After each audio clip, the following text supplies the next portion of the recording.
Welcome to the Chop Seat, where Braves country meets the big leagues. Your host Vic is here to break down everything from truest part to the top of the standings across the league.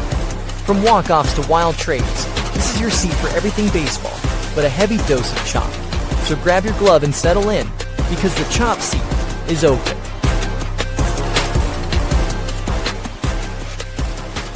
Welcome back to the Chop Seat. I'm your host Vic, and today is Tuesday, September 2nd. Final month of regular season baseball is underway. We got some catching up to do. We had a long weekend, Labor Day weekend. We're going to see what happened in the previous Braves series. It was not good. Just letting you know in advance. But you already know that that's how the entire season has gone. So nothing's changed. We're going to talk about the action from around the league as we usually do in the MLB. We're going to take a look at the standings. We're going to see how the playoff races are looking, the division races, the wildcard races.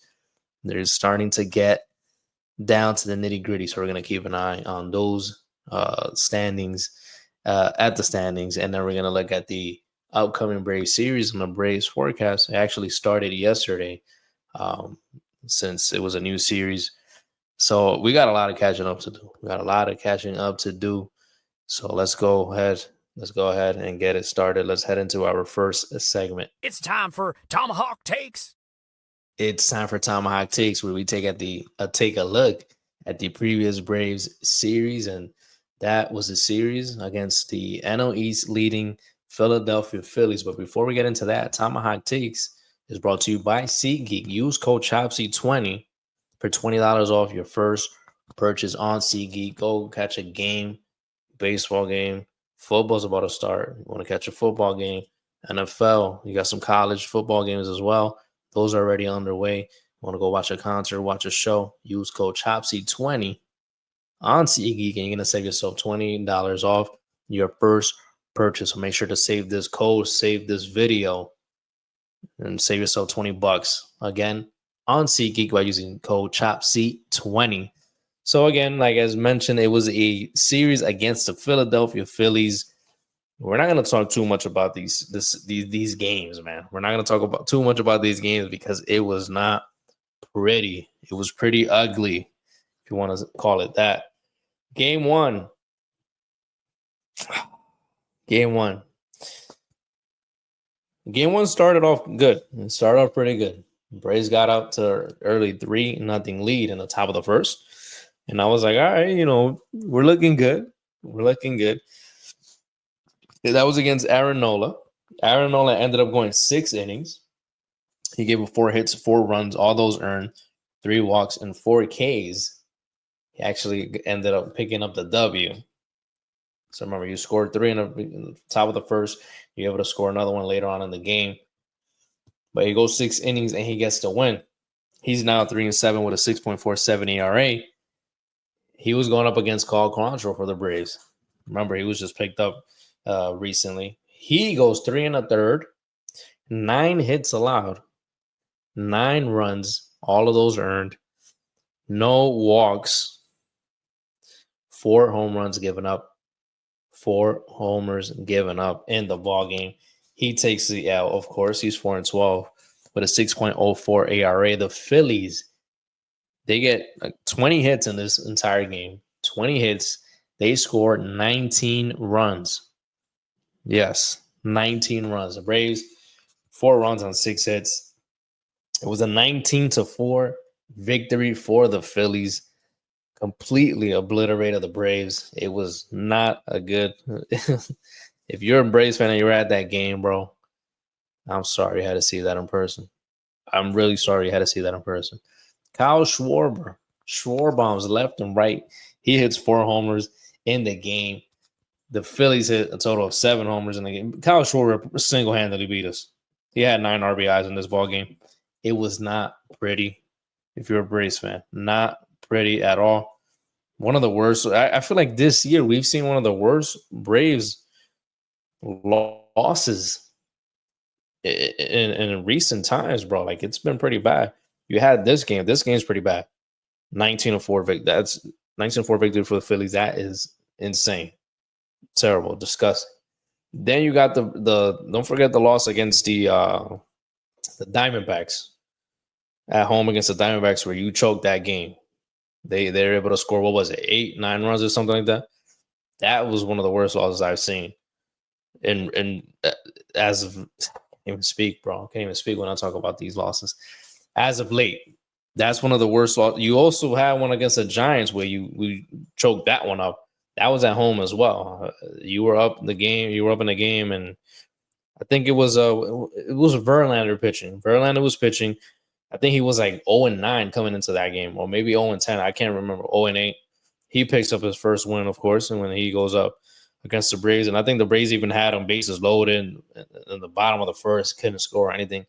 They were able to score, I think, later on. I don't remember completely, but that was a bad loss too. That was a bad loss, and I'm pretty sure I'm forgetting a few more bad losses. But anyways, it's been a year of terrible losses for the Braves, and don't forget all the one run losses. I think they're like 19-34 for the season in 1-run games. So, I think you got to count yesterday's game. Count yesterday's game as well. So you can add that to the mix. But yeah, we haven't had a year like this where like most of the losses are just bad, man.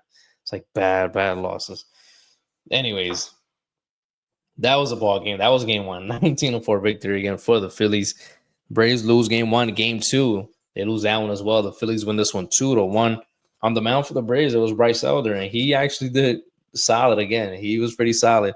He goes 7 innings, only 3 hits allowed, just 1 run allowed, and that one was earned. 2 walks and 3 Ks. He brought his ERA a little bit down to 5.85. The Braves were going up against their kryptonite, Ranger Suarez. He goes 5 innings. They're able to get 10 hits against him, surprisingly. 10 hits. They usually can't touch the zoo, but even so, 10 hits allowed by Ranger Suarez. He holds the Braves to just 1 run. So still, you can see how much of a kryptonite he is to the Braves offense. I feel like they have not hit this dude at all, bro. Ever since it's been like probably the last 3-4 years, they cannot hit this dude at all. They finally get to hit him, but they can't bring any runs across. They only bring 1 run. They had a total of 10 runners left on base, 2 for 12 of runners in scoring position. You already know how that goes. That's another theme of the season. The Braves offense, they leave too many base runners on the base paths. They can't get that clutch hit as we've been seeing. We've seen in previous years. They can't come through, man. For the most part, they can't come through. They have games where you see it for a little bit, but as a whole, consistently for the entire season, it's not always there. It's not always there, and it hasn't been there for the most part, which is why the record that they have speaks for itself. But anyways, 2-1 victory for the Phillies in this one. Bottom of the 8th, it was tied up 1-1. Alec Bohm, he hits a sac fly. That gives the Phillies the lead. That was the ball game. 2-1 victory again for the Phillies. So they won the first 2 games. Game 3, that was a 3-2 victory for the Phillies in walk-off fashion, to be exact, in the bottom of the 10th. For the Braves, it was Chris Sale. He was returned. He returned from the IL, which was good to see. His first start, he was pretty solid. 6 innings, 3 hits, 1 run. That was earned. 1 walk, just 1 walk, and 9 strikeouts. Now it's a 2.45 ERA. So really, really good sign to see Chris Sale come back up and be solid in his first start. He was going up against Christopher Sanchez. He went 7 innings, 7 hits, 1 run. That was earned. He had 8 strikeouts. He now has a 2.66 ERA, and this he's had a phenomenal season for the Phillies. He's really stepped it up, and he's gonna have to step it up a bit more now that they are down Zach Wheeler. So again, a pretty good start from him. Excuse me. Phillies jump out to an early 1-0 lead. The Braves tie with a Matt Olson RBI double in the top of the 6th.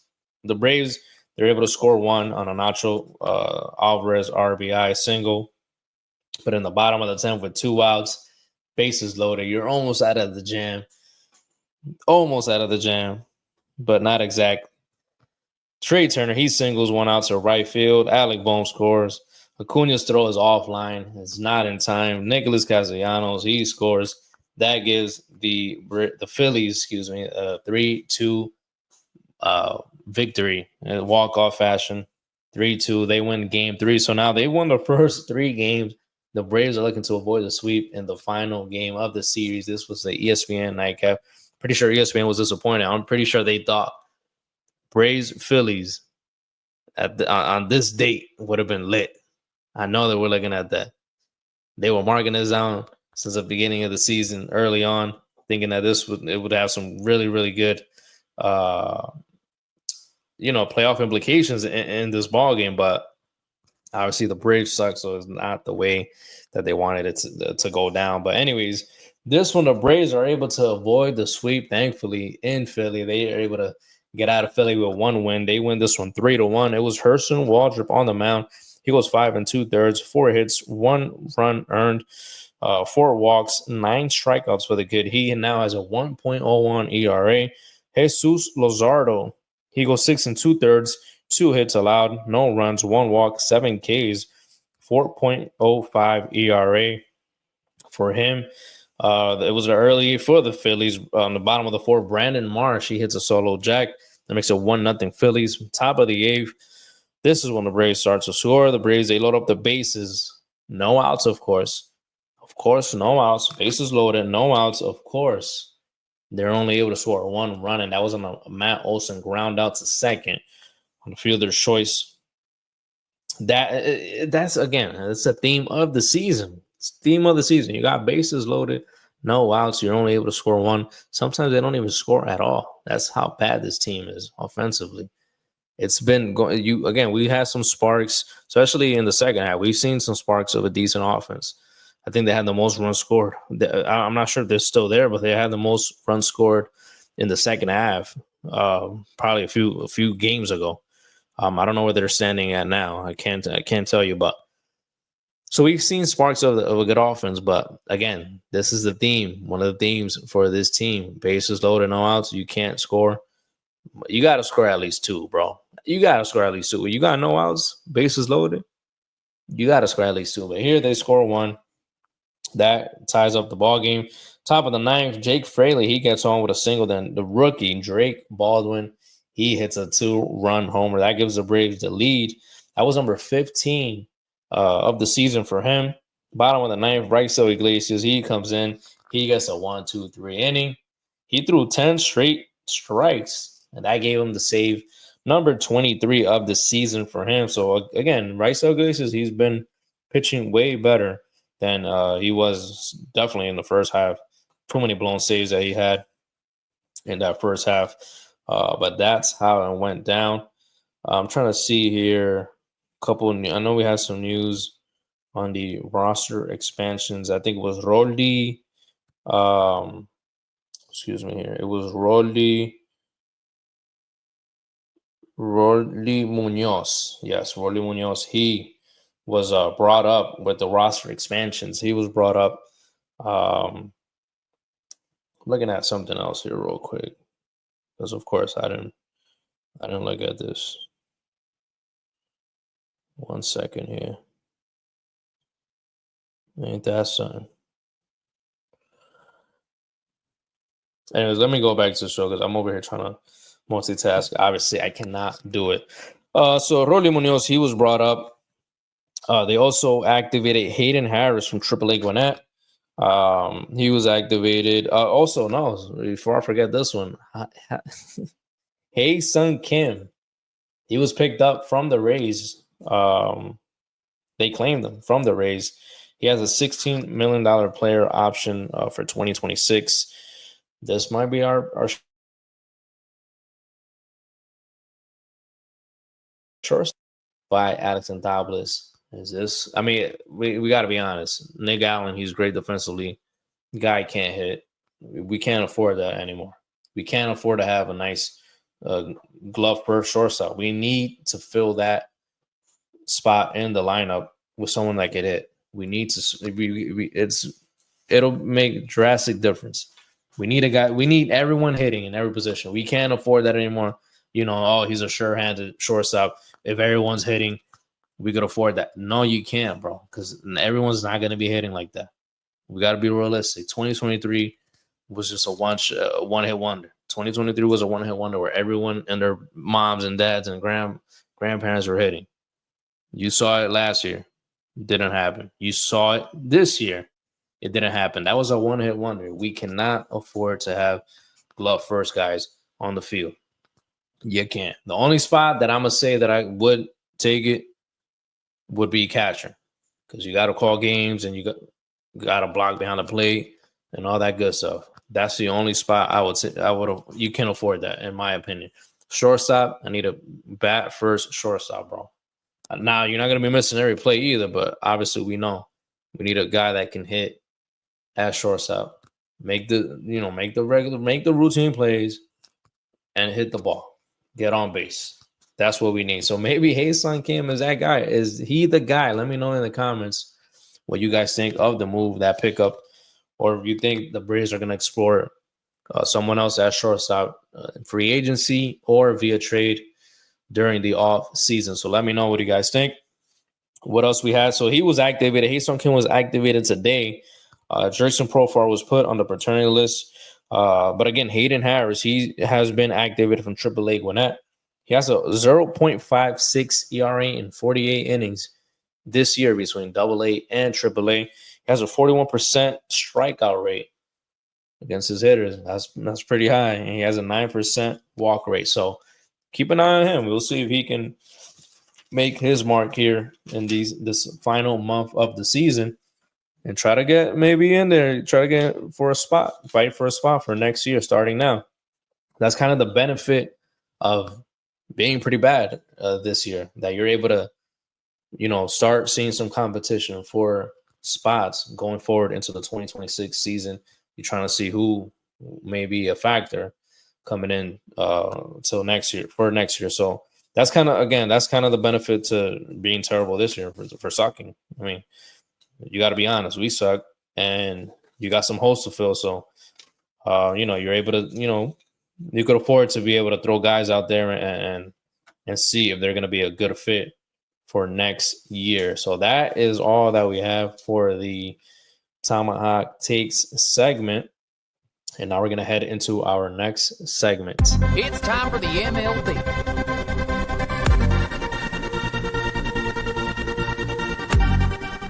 Alrighty, welcome to the MLB, where we catch up with the action from across the league.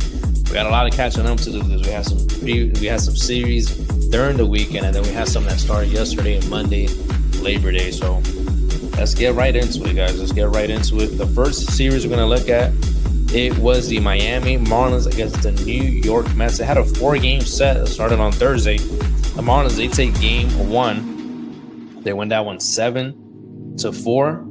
The Mets, man, they got on their Phillies flow, bro. They got on their Phillies flow. They went 19-9 victory for them. Marlins, they come back though. They win that one 11-8. So that's 2-1. And then on Sunday, the Marlins, they're able to take the series. They win 3 out of 4. They win the last game 5-1. So the Marlins continuing to be a pest in the NL East race. Then we go to the New York Yankees at the Chicago White Sox. They had another 4-game set, Yankees win game 1 10-4 out in Chicago. They win game 2 10-2. They win game 3 by a final score of 5-3. That made it 7 games, 1 in a row for the New York Yankees. They were, of course, as of the last week and change. That one took 11 innings to win, by the way. And then on Sunday, Aaron Judge, he gets into the top 5 home run hitters of Yankees history. He hits number 358 of his career. That ties for 5th with Yogi Berra. But that's not enough. That is not enough to complete the 4-game sweep. The White Sox are able to win that one. But the Yankees win the series 3 games out of 4. Next, we go to the St. Louis Cardinals at the Cincinnati Reds. Cardinals, they take game 1 7-5. They take game 2 4-2. And then 7-4 victory in game number 3 for the Reds. They are able to avoid the sweep. It was an Austin Hayes big 2-run homer that helped them avoid the sweep there. Then we go to Tampa Bay Rays at the Washington Nationals. Tampa Bay, they win game 1 4-1. They win game 2 4-1 as well. And then the the Nationals, they are swept at their home park. The Rays were able to win that one 7-4. They complete the sweep. Next, we go to the Milwaukee Brewers at the Toronto Blue Jays. I told you guys to keep an eye on this one, a potential World Series matchup. Depends on who you got. I got the Blue Jays in there. So, hey, it depends who you got, like I said. Milwaukee, they win game 1, 7-2. They win game 2, 4-1. And then the Blue Jays are able to avoid the sweep and win the final game of the 3-game set, 8-4. Next, we go to the Pittsburgh Pirates at the Boston Red Sox. 4-2 win for the Pirates in game 1, 10-3 for the Pirates in game 2 on the road. Fenway Park, they quieting down the crowd. But then in game 3 of the set, Jarren Duran, he hits a 3-run infield inside the park. I don't know why I put infield. Ends a 3-run inside the park homer. A 3-run infield park homer is crazy.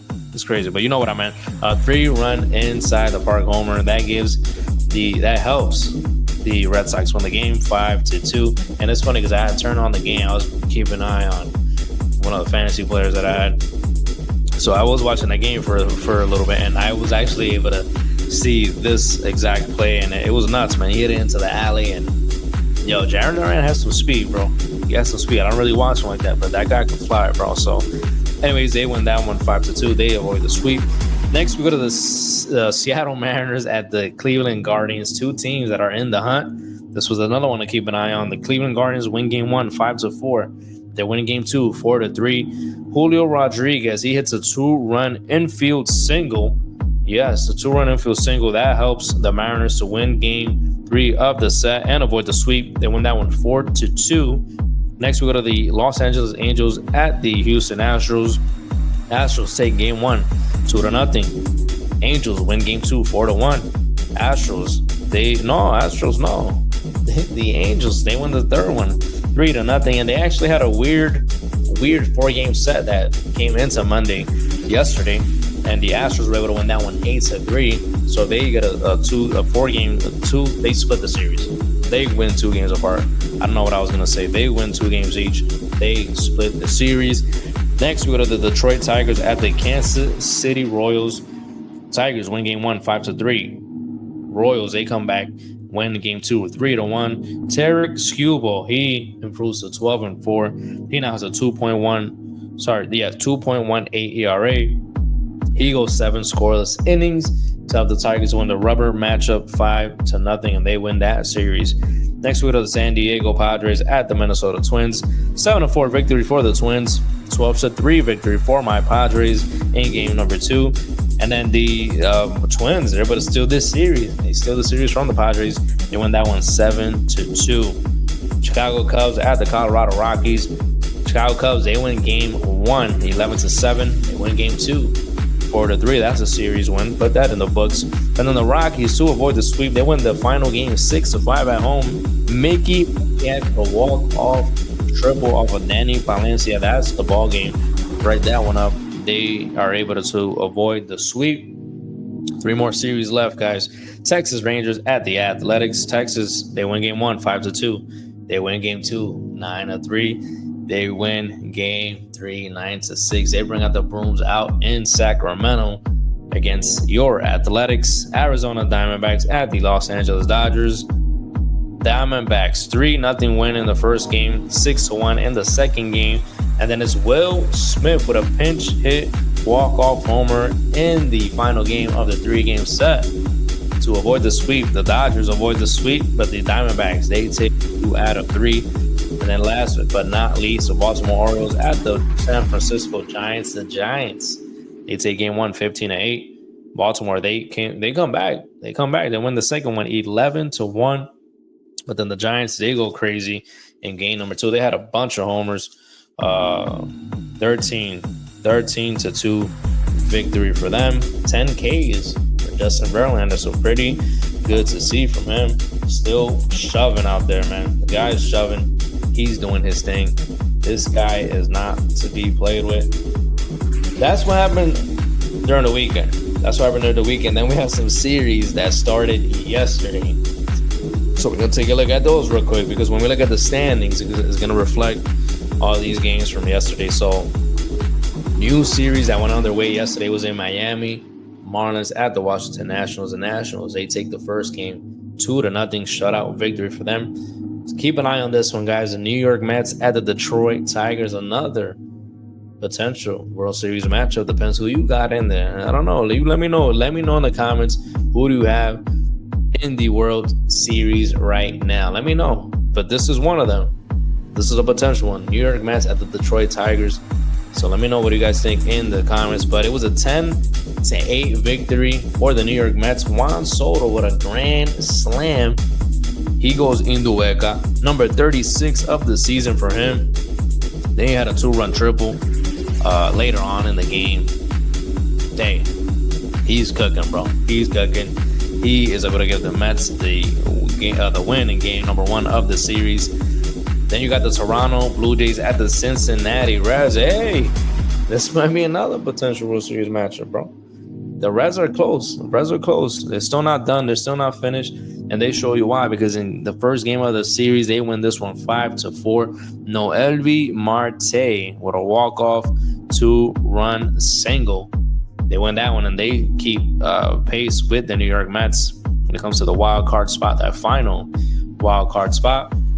Then we got the Cleveland Guardians at the Boston Red Sox. The Red Sox are able to get the 6-4 victory in this one. There was a weird homer in this game. Trevor Story off the pesky ball. I think it went off of the outfielder. What's his name? Yoneski Noel. Went off of his glove. Hits the ball.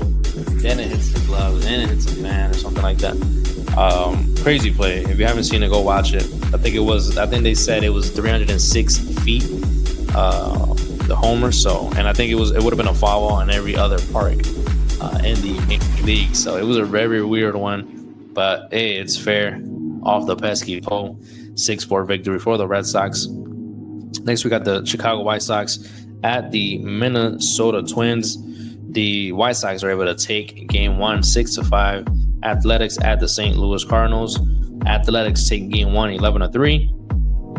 We're going to talk about this one in the Braves forecast, but I'll mention it now. The Braves at the Chicago Cubs. The Cubs walk it off against Meyer Brady. 7-6 victory for them. San Francisco Giants at the Colorado Rockies. 8-2 victory for the San Francisco Giants. Rafi Devers, he goes yard in this one. Keep an eye on this series, guys. Philadelphia Phillies at the Milwaukee Brewers. Keep an eye on this one. The Phillies are able to take game 1 10-8 victory there. Baltimore at the San Diego Padres. They stay out west. The Orioles are able to take game 1 4-3. Seattle Mariners at Tampa Bay. The Tampa Bay Rays, they are able to take game 1 10-2 victory for them. Texas Rangers at the Arizona Diamondbacks. The Rangers trying to stay in the hunt. They win this one 7-5 in 10 innings. That's their 6th straight win. They're starting to get hot, man. They're starting to get hot at the right time. Maybe we'll see. We'll see how it continues to go for them. Then we have the LA Dodgers at the Pittsburgh Pirates. That series is starting tonight. You got the Los Angeles Angels against the Kansas City Royals. That'll be starting tonight as well. And then the final series that starts tonight, it's the New York Yankees at the Houston Astros. That's going to be on TBS tonight. Make sure you keep an eye on that one. It's going to be Max Fried versus Framber Valdez, again on TBS. See, we got some news over here. We have Walker Buehler. He was released by the Boston Red Sox. Guess who picks him up? Your Philadelphia Phillies. They lost a big part of the rotation, Zach Wheeler. So they're able to pick up Walker Buehler, and he's going to be eligible for the postseason play. They picked him up right before the beginning of September. So he is all game for the playoffs for the Phillies. Let's see. I mean, he's a champion, bro. He's a champion. See, he's able to give them that edge that the Phillies need. They've been getting close. For the last 2-3 years. So we'll see if that's the last piece of the puzzle that they need. And then the Dodgers add Andrew Heaney. He was DFA'd by Pittsburgh. They're able to pick him up. I believe he is eligible for postseason play as well. So that's what we got on the MLB. Let's look at the standings, man. We got to look at the standings real quick, see where the heck everyone's at, because it's getting crazy. Got to keep up with everything. That's how we do it here on the MLB. Hope you're enjoying the music. Let's look at the standings now. Here we go.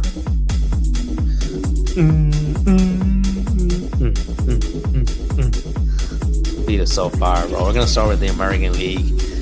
Here we go. American League East. Let's do the East. Toronto Blue Jays 79-59. They're in first place. They got a couple teams right behind them getting close. They're getting close to them. Yankees, remember, they had that 7-game win streak. Was just snapped, but they're now 2.5 games back, and so are the Boston Red Sox. They find themselves 2.5 games back as well. 76-61 for the Yankees, 77-62 for the Red Sox. The the Rays 68-69, and the Orioles 62-76. AL Central, the Detroit Tigers 80-59. They're the most comfortable team right now. Yeah, they got the best lead. I think you give them the division now, guys. I think I said this pre All-Star break, or maybe it was like right after the All-Star break. I said give them the division. I got a little nervous because the Guardians, they got close for a sec. They cut it down. So did the Royals, but the Tigers have brought it back up. They have a 9-game lead over the Royals, 70-67 are they. Guardians 68-68, right at 500, 10.5 games back. Minnesota Twins 62-75, Chicago White Sox 50-88, and out west, American League West, Houston Astros are in first, 76-62. Seattle Mariners are still there; they're still close, 73-65. They're 3 games back. Texas Rangers, they're in range as well, 72-67, 4.5 games back. They won 6 in a row, so keep an eye on them getting hot at the right time. Maybe, perhaps, we'll see. LA Angels 64-73, and the Athletics 64-75. Next, we go to the National League. We're gonna start out west. National League West, Dodgers 78-59. First place there. The Padres right behind them, 2.5 games back. They're 76-62. San Francisco Giants 69-69. They're 9.5 games back. Arizona Diamondbacks 68-71. And the Rockies 39-99. They can take out their 100th loss tonight. Stay tuned for that one. We'll see if they're able to accomplish that milestone. Next, we have in the NL Central, the Milwaukee Brewers 85-54. They're in first place. A nice little lead. Not something too crazy, but not too close either. 5.5 game lead on the Chicago Cubs. They're 79-59. Cincinnati Reds trying to stay in the hunt, 70-68. St. Louis Cardinals 68-71. Pittsburgh Pirates 61-77. And last but not least, the National League East. We have the Philadelphia Phillies 80-58. They have a nice, comfortable lead as well. 6 games ahead of the New York Mets, who are 74-64. Miami Marlins 65-73. The Atlanta Braves 62-76. And the Washington Nationals 54-83. So let's look at the wild card standings real quick. You got the Brewers, Phillies, Dodgers winning their divisions. You got the Cubs in the first wild card spot, Padres with the second spot. Then you got the New York Mets with the final spot. They got a nice, decent lead now, 4-game lead on the Cincinnati Reds. Giants 5 games back. Diamondbacks 6.5. St. Louis 6.5, and Miami at 9. I think I'm gonna have to start cutting those teams off. I think if you're not 7 games or under, or let's do 8. I was doing double digits, but if you're not 8 games or under, I'm not gonna. I can't say your record here when it comes to the wild card. I'm gonna cut you off, bro. I'm gonna be honest. Anyways, here in the American League wild card, you got the Yankees, Boston Red Sox, Seattle Mariners taking those spots. Excuse me, I'm sorry. Tigers, Blue Jays, Astros, they're winning their divisions. And then you got those teams that I just mentioned: Yankees, Red Sox, Mariners in the wild card spot. In the wild card spots, you got the Rangers right behind the Mariners for that final spot. A game and a half back. And remember, that again, like this third time I mentioned it, they won 6 in a row. So listen, game and a half back with 6 in a row, 1 in a row. You're in good shape. You got the Royals 2.5 games back. You got the Guardians, they're still there, 4 games back. You got the Tampa Bay Rays. Hey, you never count them out. They're 4.5 back. They won 4 games in a row. And then that's it. I'll cut it off right there. You got the Angels 8.5 back. But I just mentioned it now, but I'm cutting them off. I'm cutting them off. You got to be 8 games or under. That's how we're doing the chop. See, if not, you're chopped off of the wild card preview. So that's what we have for the MLB, guys. That's all we have. We're going to keep an eye on these standings. Man, I just can't believe that the season is almost over, man. And this is legit my favorite time right here, when you got the final month of the regular season. We're going to have playoff baseball in September, guys. There's going to be playoff baseball in September in exactly 4 weeks. Playoff baseball, September 30th. Game 1 begins. So again, we'll see. Hey, let me know if your team is in good shape. Let me know if you think your team is going to make a run. Let me know if you think your team is going to choke. Hopefully not. But let me know how you feel right now about your team, their position in the wild card, or the not just the wild card, but in the whole, the whole postseason picture. Let me know how you think your team is looking, how you think they're going to end up when it comes to the postseason picture. Let me know how far you think they're going to go too. Go ahead, let me know in the comments. Let me know what you guys are thinking. And thank you for tuning into the MLB. Now we're going to head into our last and final segment. It's time for your Braves forecast. It's time for the Braves forecast, where we take a look at the upcoming Braves series. And like as I mentioned, this series already started yesterday. We're just trying to catch up a little bit. Long weekend, Labor Day. You know how it goes. Anyways, the series started yesterday. The Braves, they came into Chicago facing the Cubs. They had a nice little start to the ball game. You were thinking, they looked like they're in control. But that was not the way it finished. For the Braves, on the mound was Spencer Strider. He was 5 innings, 5 hits, allowed 3 runs. All those earned, 3 walks, 1 strikeout. He now has a 4.97 ERA. Way better ball game. Remember, he had that bad stretch of about 4 or 5 games, but he didn't do too bad in this one. It was Colin Rea for the Cubs. He goes 4 innings, 5 hits allowed as well, 3 earned runs as well, 3 walks and 3 Ks. He now has a 4.30 ERA. Top of the first inning, Ozzie Albies, he had an RBI single. That scores Olsen. That made it 1-0 Braves. Top of the third, Michael Harris. He has a 2-run single. That made it 3-0 Braves. Top of the fifth, he strikes back, this time with a 2-run double. That made it 5-1. Nacho Alvarez, he followed with a double of his own. That made it 6-1 Braves. Bottom of the fifth, though, the Cubs score 1. That's just 1. Bottom of the sixth, they scored 2. Bottom of the eighth, they scored 2 again. So that's a tie ball game. Top of the eighth, extra innings. Runner on second. You already know the ghost runner's on second. But the Braves, they can't score that ghost runner. And if you're on the road and you don't score that run, it's GG's, bro. It's game over. It's game over. That's exactly what happens in the bottom of the 10th inning. Seiya Suzuki on third. Carson Kelly, he hits a walk-off single off of John Brebbia. That was the second inning of John Brebbia pitching. He was pitching in the bottom of the 9th. And I was surprised to see him out there in the bottom of the 10th, but heck, who cares, man? It is what it is. Probably your 8 guys were unavailable because they had all those games back-to-back. So, I don't know. I didn't see no post-game interviews or anything like that, so I don't know what Snicker was thinking, but hey, it is what it is. You're out of it anyway, so at this point, it doesn't really matter. But that's the way it goes down. The Cubs win game 1, 7-6 in 10 innings and walk off fashion. And game 2 is going to be tonight, 7:40 p.m. Eastern time. Start time. It's going to be Joey Wentz for the Braves. He's 5-4 with a 4.92 ERA. He's going up against Shota Imanaga, who's 8-6 with a 3.08 ERA. Pretty solid season from him thus far.